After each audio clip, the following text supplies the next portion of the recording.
a caminho de um local muito maneiro, que a gente tá há mais de um ano querendo visitar. Esperamos o momento certo com a pessoa certa. E aí, pessoal, tudo bem? A gente vai visitar o Museu Espacial em Huntsville, Alabama. Espero que vocês gostem aí. A gente vai ver muitas coisas da astronáutica, foguetes, veículos lançadores de satélites, que contam muito da história da corrida espacial e tudo mais. Espero que gostem.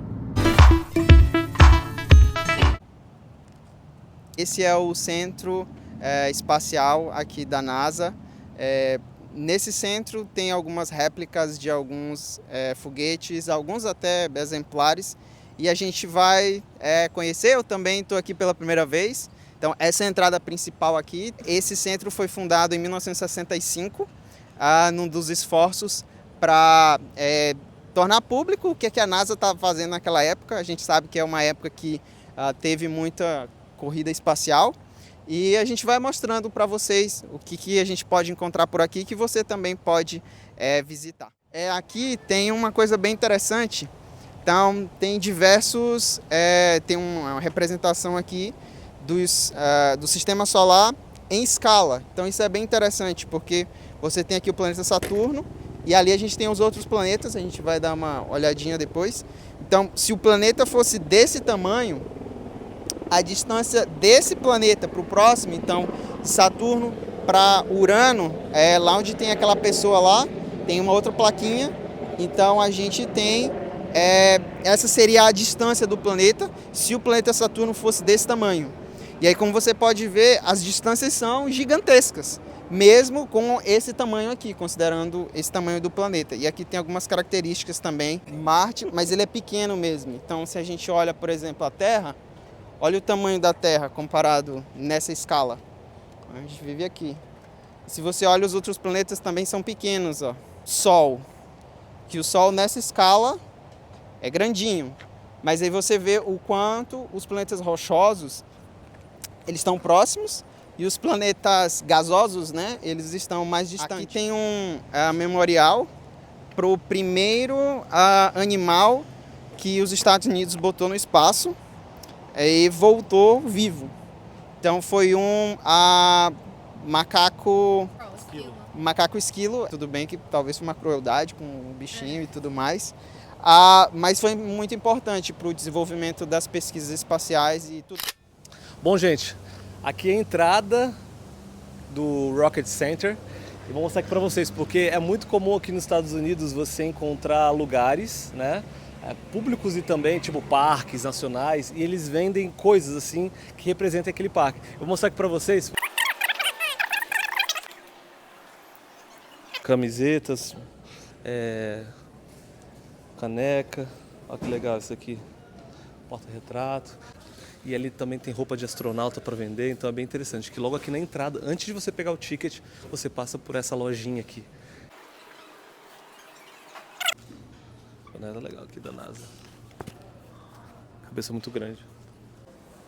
Ó, só para você ter uma noção os valores aqui, por exemplo, essa jaquetão da NASA tá $105. Um pouquinho caro, né? Mas é bem legal, olha os patches aqui, que lindo. Vamos ver, aqui já começa um tipo de exposição. Aqui diversas missões. Então aqui é da Lua até Marte, que é o que eles planejam fazer há alguns anos. Exploração da Terra, então os satélites basicamente a gente pode usar para previsão do tempo e tudo mais. Também para descobrir melhor o terreno. Tem também a tecnologia envolvida no espaço, então materiais que podem ter impacto na nossa sociedade também. Então aí tem a tecnologia espacial. Tem a questão realmente de viver no espaço. Um exemplo disso é a Estação Espacial Internacional. Então, como é que a gente pode viver, tecnologia para fazer isso. Tem pesquisas para usar até essa tecnologia que a gente usou para observar os objetos no sistema solar e além. Então, aqui a gente tem um exemplo do Hubble, e aqui tem um outro que é o Chandra, que ele é um telescópio de raio-x. Então bora, vamos agora, vamos lá comprar os tickets.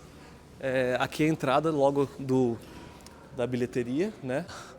Tá $30 o ingresso para uma pessoa adulta. acima de 13 anos e crianças de 5 a 12 anos, $20, tá legal? This one is more historic artifact side of things, and then Neutron and G-Force are included in general.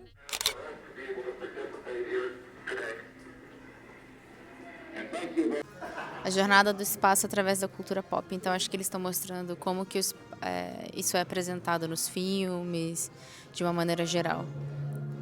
Space Craze. Esse filme aqui, ele ficou bem famoso. Ele foi lançado se eu não me engano, em 1968, como seria o espaço em 2001. Então, hoje, se a gente assiste esse filme, a gente vê, tipo assim, coisa antiga, né? Mas para a época que foi lançado, mostrava tecnologias, mostrava, tipo, avanços muito impressionantes para a época, como eles imaginaram que seria o futuro.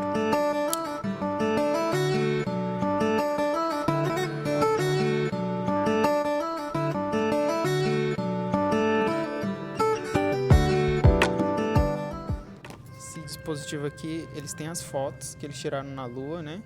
Então, com isso aqui, você tinha esse disquinho. Então, com aquilo ali, você consegue colocar o disco e girando, e você vê, enxerga o que está naquelas imagens. Então, Aí tem a Barbie também aqui, que foi para o espaço, a Barbie astronauta.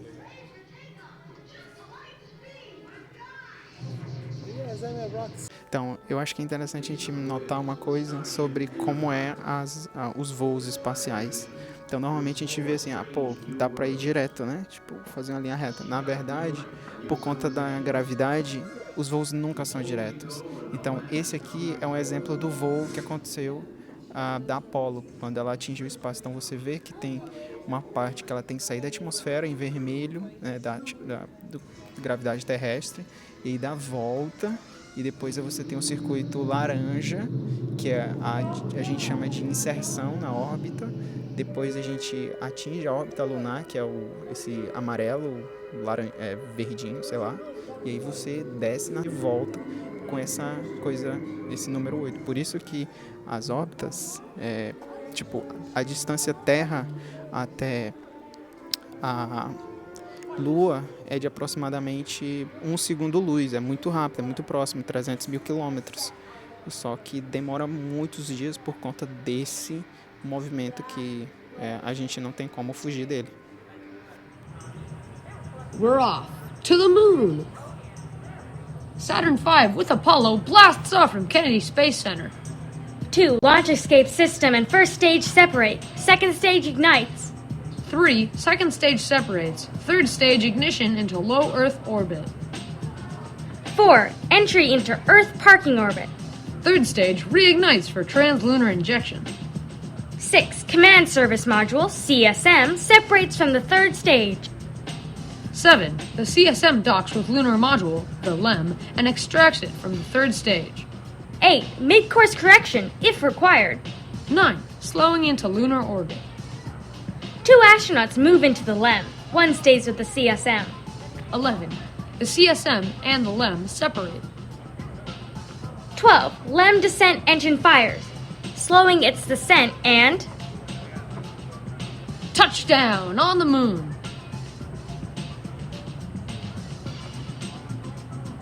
Returning to Earth. Ascent stage of the LEM blasts off, leaving the descent stage on the moon. 15. The LEM and CSM rendezvous in lunar orbit. The LEM and CSM dock, and 2 astronauts transfer back to the CSM. 17. The LEM is jettisoned. 18. The CSM fires its engine for trans-Earth injection.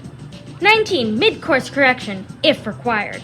20. The command module casts off the service module. 21. The command module's heat shield is scorched as it enters Earth's atmosphere. 22. The parachutes open and we have splashdown in the Pacific Ocean. Mission accomplished. Vou mostrar para vocês agora alguns trajes espaciais, né, que foram usados. Então vocês podem ver aqui, a gente tem 4 trajes espaciais que foram usados em diferentes momentos. Tem do mais antigo ao mais recente. Ele era para ser usado por um astronauta na missão da Apollo 17.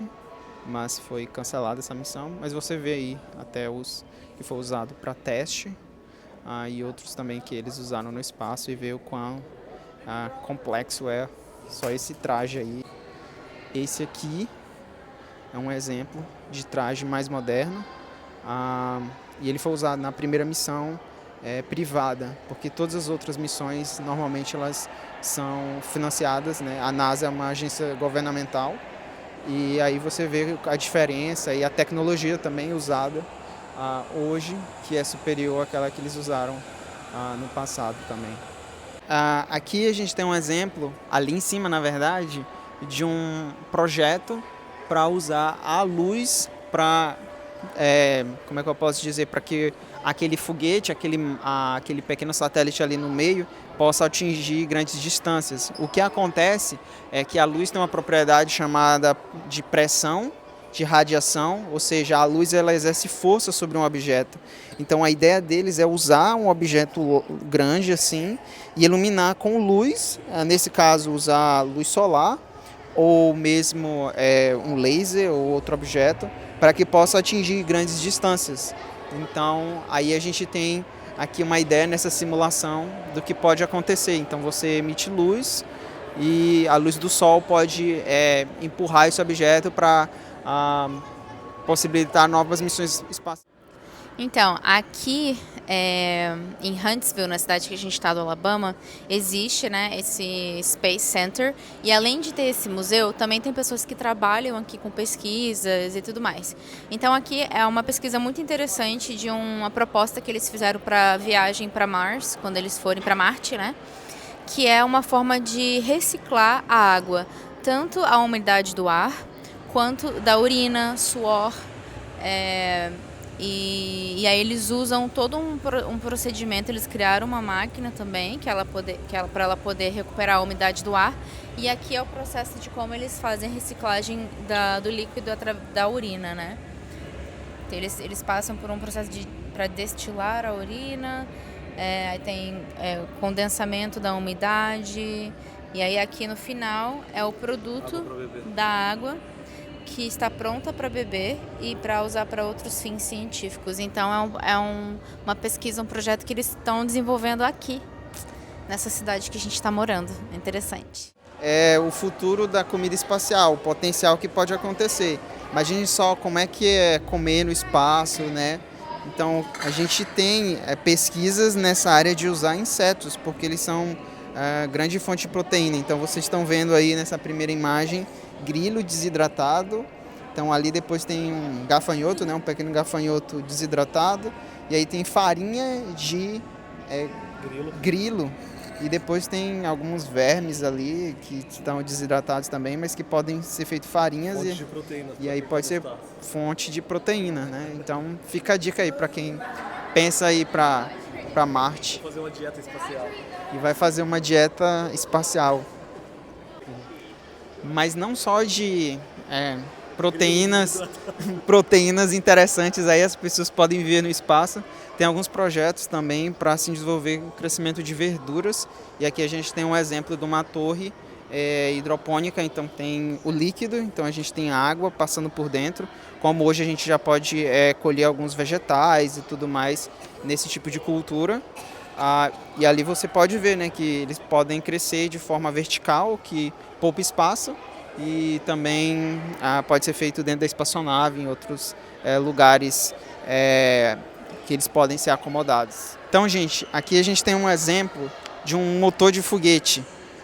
Então, uma das coisas que é muito importante para um foguete é o seu motor, porque é isso que vai dar força para que ele possa ser levantado. Então, aqui a gente tem um exemplo. Aqui a galera que assinou, que estava trabalhando lá nesse projeto, então você pode ver as datas e tudo. Então você vê que é uma coisa bem complexa, muito mais do que um motor de um carro, de uma moto. Tem várias válvulas, tem um sistema para poder colocar o combustível, queimar o combustível. E esse modelo de motor foi desenvolvido pela Blue Origin, que é uma empresa que, assim como a SpaceX, ela está tentando também participar desse nova corrida espacial, onde empresas privadas estão mandando gente para o espaço. Tem alguém super concentrado aqui no filme, ó. Tá gostando do filme, amor?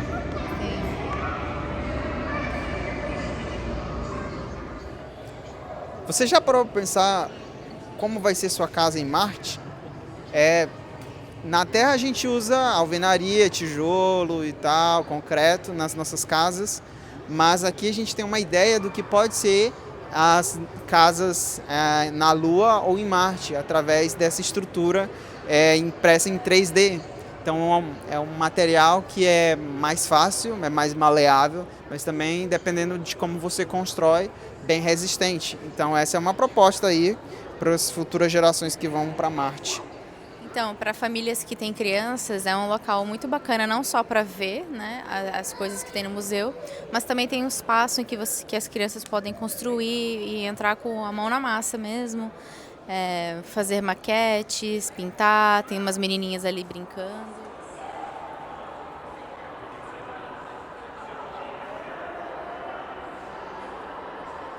A macaquinha que a gente viu, que foi sepultada na frente desse museu aqui, espacial. Então ela foi até capa da Life, de 1959, porque ela viajou para o espaço e, enfim, tem uma condecoração ali que recebeu em 2005 e tudo mais. Então ela viajou dentro desse esquema aí, dessa coisa, tem uma representação dela aí nessa cápsula. E ela foi dentro desse nariz aí, então isso é a ponta do foguete, né? Desse lançador onde ela foi.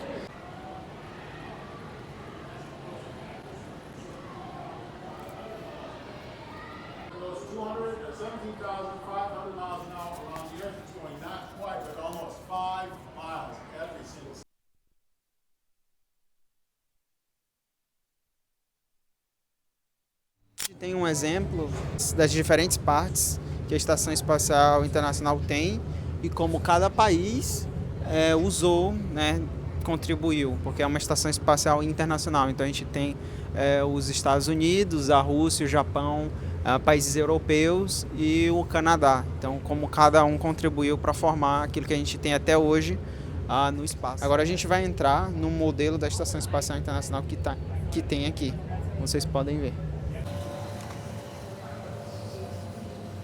Aqui também tem mais uma atividade interativa acontecendo, em que eles conseguem ter a sensação de como estar no espaço, consertando a nave espacial.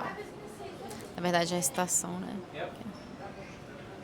Então, aqui é o local em que eles coletam a urina e os outros dejetos.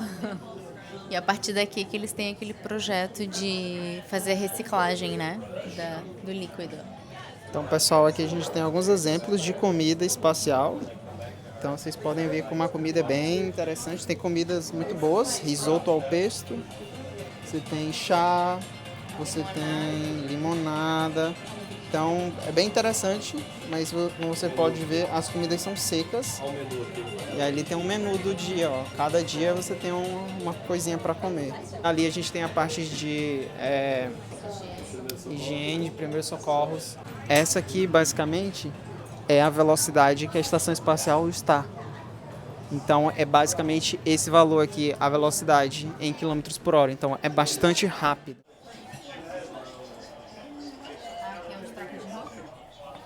Uma parte interessante é uma esteira, porque a NASA exige que cada astronauta se exercite por 2 horas diárias.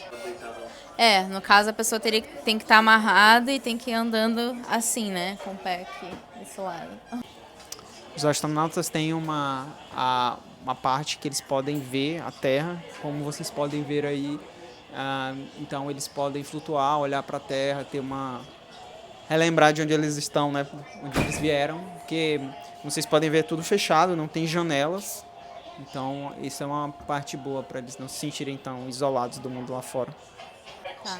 Aqui eles estão mostrando onde que é uma geladeira em que eles guardam a coleta de exames que eles fazem, porque depois isso é enviado para a Terra para poder observar como que o esqueleto deles está mudando, se eles estão perdendo ou ganhando. para eles observarem e fazerem o acompanhamento físico deles também. Então, aqui é uma simulação de um local na estação espacial em que eles têm uma câmera que as pessoas podem escolher os alvos em que eles querem ser fotografados na Terra.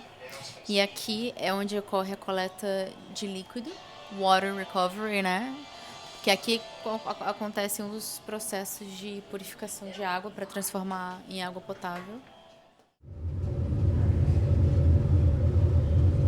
Desde os anos 80, existe um acampamento de verão que eles chamam Space Camp, acampamento do espaço, em que vem grupos de crianças. Agora eles estão ali no refeitório comendo, mas basicamente eles vêm, participam de várias atividades interativas, inclusive aqui nesse espaço branco que a gente está. Dá para ver que tem umas crianças ali se preparando para fazer algo. Acredito que eles devam fazer simulações, como está mostrando aqui, de como que é que se conserta, faz a manutenção. É uma experiência que parece ser muito divertida e interessante.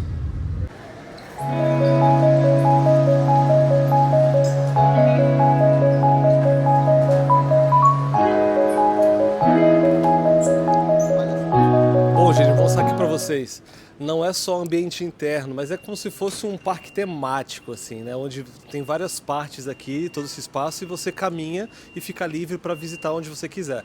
Lógico que tem momentos onde você tem que pagar para participar de algumas atividades ali um pouco mais interativas, mas tem 3 atividades e 3 lugares onde inclui esses $30 do ingresso. E a gente está indo em um agora, é o GeForce, que é o GeForce.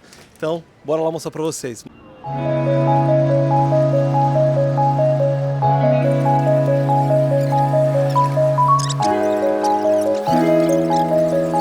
Ele é tipo um brinquedo que você encosta na parede, você não tem nada te amarrando nem nada. A única coisa que vai te segurar é a força centrífuga. Ou seja, ele vai girar super rápido, super rápido, e você vai ficar colado assim na parede. Aí vai ter um momento que ele tem uma pequena inclinação que você vai estar encostado numa placa que ela desliza. Então você sobe um pouquinho. É muito maneiro. Outra atividade que você pode fazer aqui no Rocket Center é ir nesse tipo um elevador aqui, aquele elevador do Beto Carreiro. E aí ter essa experiência assim. E aqui ao redor tem várias coisas legais, vários helicópteros, e também tem um foguete aqui, olha que maneiro. Que é o tamanho real, né, Sal? Esse é um modelo em escala real. Escala real. Esse é o Saturno V, que levou o homem para o espaço.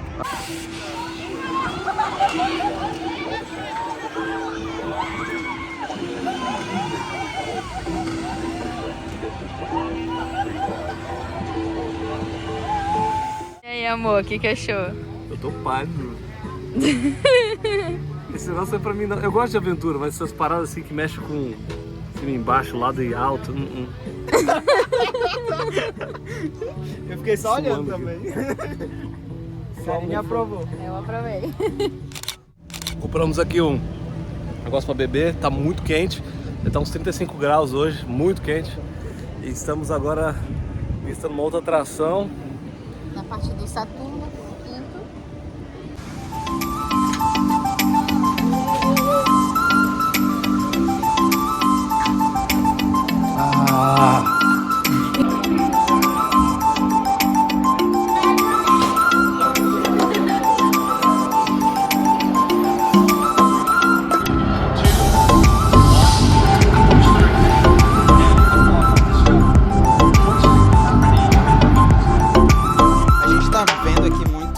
Da astronáutica, dos foguetes e tudo mais, mas a minha praia, como sou astrofísico, é isso aqui, estrelas.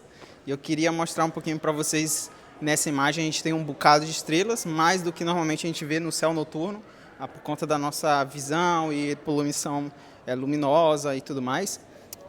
Mas aqui tem uma constelação bem conhecida. Essa região aqui, essas 3 estrelas, a gente chama de 3 Marias. Mas essa é a constelação de Orion, e aqui você consegue ver até a nebulosa de Orion, que essa é a nebulosa que a gente consegue ver a olho nu. E aqui você consegue ver até essa região aqui, que a gente chama de Loop de Barnard, que é uma região de uma nuvem molecular gigante, que está em toda essa região aqui da galáxia. Então a gente tem essas estrelas aqui que formam a constelação do Órion. A gente tem essa estrela brilhante aqui, ó, que é da constelação do Cão Menor, que é a estrela Sirius. E aí você consegue ver outras estrelas que compõem essa constelação. A gente tem, por exemplo, uma nuvem aqui, né, brilhante. A outra coisa que a gente consegue ver lá em cima é na constelação do Touro, o aglomerado aberto das Pleiades, ou também conhecido como Sete Estrelas. E ali um pouquinho depois a gente tem o aglomerado aberto das Íades. Não tem tantas estrelas quanto as Pleiades, assim, estão mais um pouco afastadas. E aqui a gente consegue ver uma concentração muito grande de estrelas, que elas vão dessa faixa até um pouquinho mais para lá. Então isso aqui é um pedaço da Via Láctea que a gente consegue ver, mas essa outra parte aqui não é no plano da galáxia, então a gente não vê tantas estrelas quanto nessa região aqui.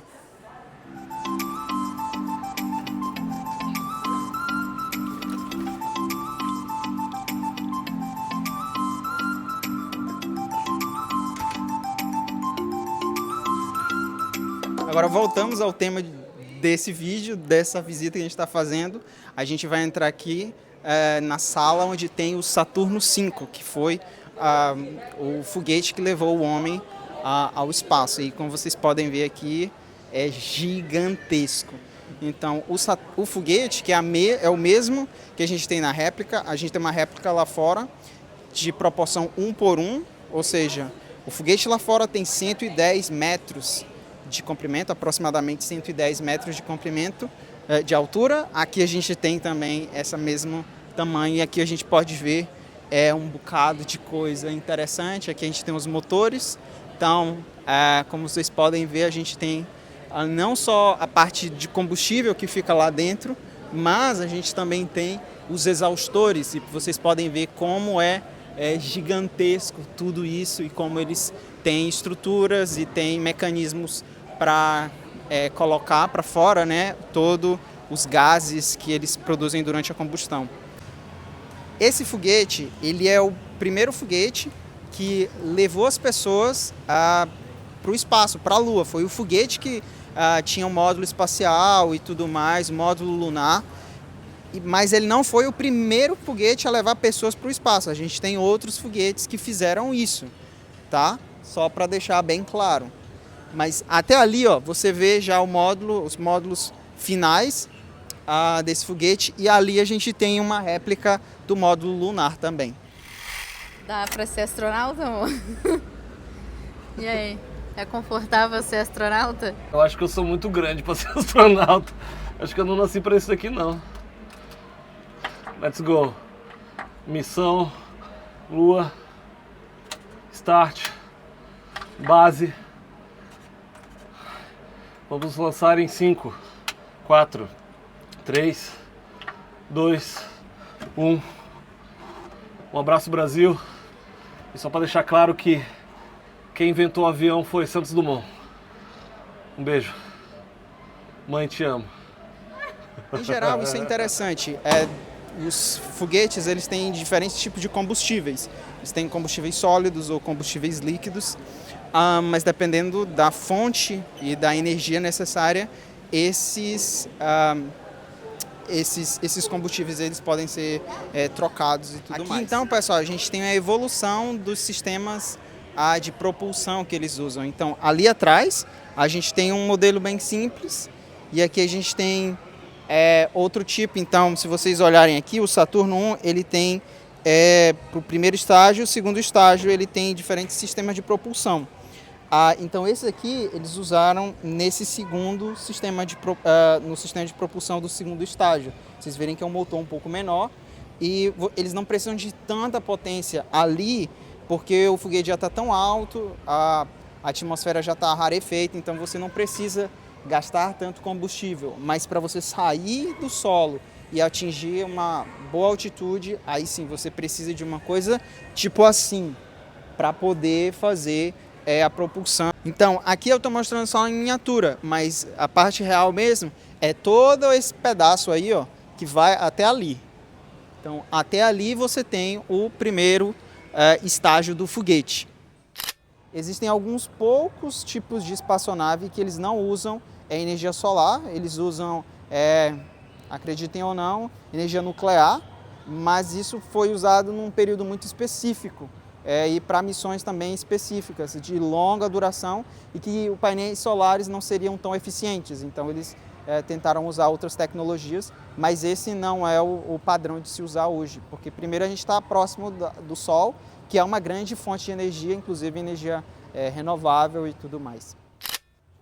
Aqui, gente, é como era a Skylab, a primeira estação espacial. Como vocês podem ver aqui, ó, o design. Então, eles ficavam sentados ali e tudo mais. A gente tem uma vista até da parte superior ali da estação. Então, vocês podem ter uma noção de como seria viver nessa primeira estação espacial. Engraçado. Aqui é a própria estação espacial.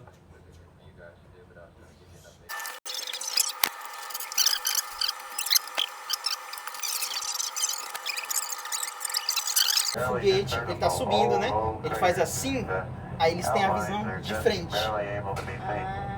Mas em realidade, a única coisa que tu tem, como vocês podem ver, é uma visão parcial da frente. Mas basicamente você tem uma visão dos instrumentos. São os instrumentos que vão dizer onde é que você está e o que é que você está fazendo. Então você não tem visão de fora. Como é que tu sabe que está pegando fogo, que acabou o combustível? Você não sabe. Na verdade você não vê. Você tem que aprender tudo nos instrumentos. E cada um tem uma função. Com aquela roupa bonita.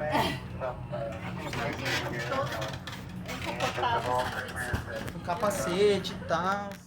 Pode ver ali que bem na ponta, ela tem tipo uma cornetinha ali em cima, ó. Aquilo ali é onde saem os jatos de gás, que eles podem fazer orientação e abrir e tudo mais, a válvula.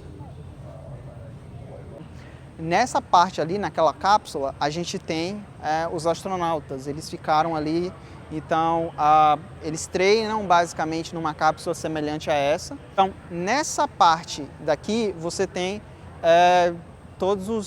tem uma parte que pousou na Lua realmente, que tá escondida de trás dessa capa protetora, mas a gente pode ver ali o que foi para a Lua realmente. Então, você tem uma parte de propulsão, que vai conectar com o restante ali, que ficou também orbitando a Lua.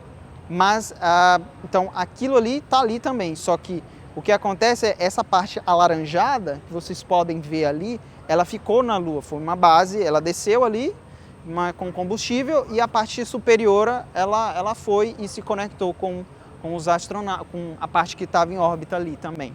Então, a gente tem essa parte, então, basicamente, a parte que está escrito ali, USA, até essa parte final, ela foi a parte que ela foi realmente ali próximo à Lua, e ali é apenas o terceiro estágio. Então, onde tem escrito USA é o terceiro estágio, ali um tanque de combustível, mas essa outra parte é a parte onde os astronautas realmente eles viviam ali, eles tinham os seus equipamentos. A maior parte do tamanho do foguete feito de tanque de combustível para levar os astronautas para o espaço. Então, o primeiro, ao final lá, ele é um tanque de combustível, que é o primeiro estágio. Depois a gente tem o segundo, que é esse que vocês podem ver aqui de amarelo, aqui próximo. E depois a gente também tem um outro tanque de combustível já no terceiro estágio, que é essa parte aqui. Então, tudo isso serve apenas para dar propulsão. Essa cápsula é a cápsula real, e você pode ver algumas coisas interessantes. Ela está meio que chamuscada, né? Então, quando ela está subindo no espaço, essa é a direção. Então, essa é a direção preferencial onde ela está se deslocando. Mas o que acontece é que essa daqui, essa é a parte que, na verdade, ela entra na atmosfera. Então, ela entra, né, com essa parte aqui maior. E se você olhar aqui do lado, você vai perceber que ela está meio que queimada. Isso é por conta do atrito com a atmosfera. Não é que haja fogo aqui, mas por conta do atrito com a atmosfera, toda a cápsula ela entra em chamas. E você pode ver que é como se tivesse chamuscado realmente, como se tivesse fogo aqui realmente. Outra coisa interessante que a gente pode ver são essas saídas aqui, ó.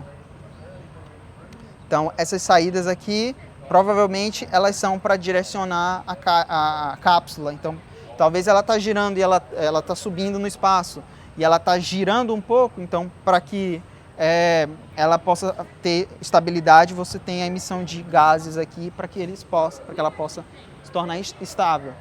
E ali em cima você também tem um sistema de propulsão mais simples, não tão complexo como a gente tem aqui no foguete, nas partes principais dele. E ao final, quando os astronautas, quando essa cápsula está descendo, ali na parte de cima é aberto também o paraquedas, então para diminuir ainda mais a velocidade dela, então a gente pode ver que o paraquedas é gigantesco. Normalmente, depende do design, você pode ter um gigantesco ou você pode ter 3, que assim dá para também estabilizar a descida da nave. Aqui, gente, ó, é um simulador de voo, tá vendo? É como se eles estivessem pilotando. Olha aí a câmera lá dentro, como é que eles estão.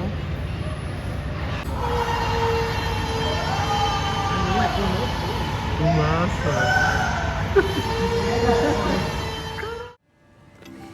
Então é isso, pessoal. Espero que vocês tenham gostado aqui do nosso dia no US Rocket Space Center. E foi um dia muito interessante aqui, que a gente estava aprendendo várias coisas que a gente nunca tinha ouvido falar, né? Quer dizer, pelo menos eu não. O Saulo sabia bastante coisa. É um local muito interessante que você pode vir, passar o dia, se você tem filhos e quer mandar eles também para passarem o verão. Tem um programa aqui de acampamento. Espero que tenham gostado. Siga o nosso canal, To We Go, Casal pelo Mundo. Temos vários conteúdos legais aqui sobre os Estados Unidos, também sobre alguns países que a gente já visitou. E também o Saulinho ali, estamos fazendo a cabeça dele para abrir um canal no YouTube para compartilhar o conhecimento dele. E aí, querem que o Saulinho abra um canal no YouTube também, gente? Sim ou não? Comenta aqui embaixo, tá bom? Saulo, obrigado aí pela ajuda. Foi muito legal nosso dia juntos aqui. E uma coisa importante, não esqueça de se inscrever nesse canal, de comentar aqui nesse vídeo, dar like, porque vai ajudar eles e vocês estão vendo que eles estão se esforçando para fazer conteúdo joia, muito bom. Valeu, gente. Abração, tamo junto. Valeu. Como nasceram? Da onde viemos? Qual é a origem do nosso planeta? Nessa sexta-feira, no To We Go Reporter. Ô André, folclore, tudo mentira para manipular a humanidade, sucata.